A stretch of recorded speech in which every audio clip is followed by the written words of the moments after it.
Hi everyone, in this video, I will explain to you Advanced MD-EHR tutorial. First is, sign up and register for an account on advancedmd.com. After that, log in, and for patient management, add new patients.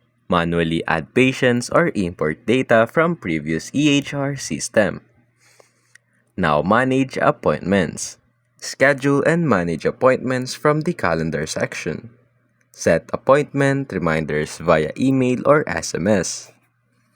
For patient charting, access a patient's medical records to update notes, diagnosis, treatment plans, and lab results. Now on billing and claims.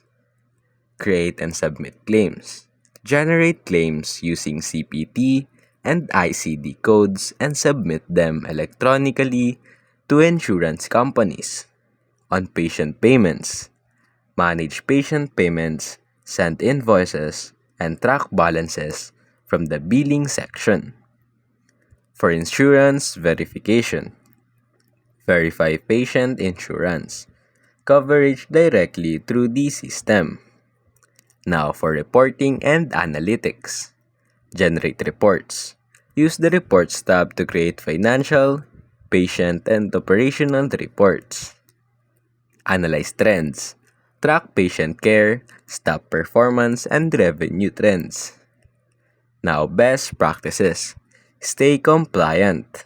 Make sure your system follows HIPAA and other regulatory requirements. Customize templates. Tailor the patient charting templates to your practice's needs. Automation routine tasks. Use automated billing reminders and follow-ups for efficiency. And that's basically it.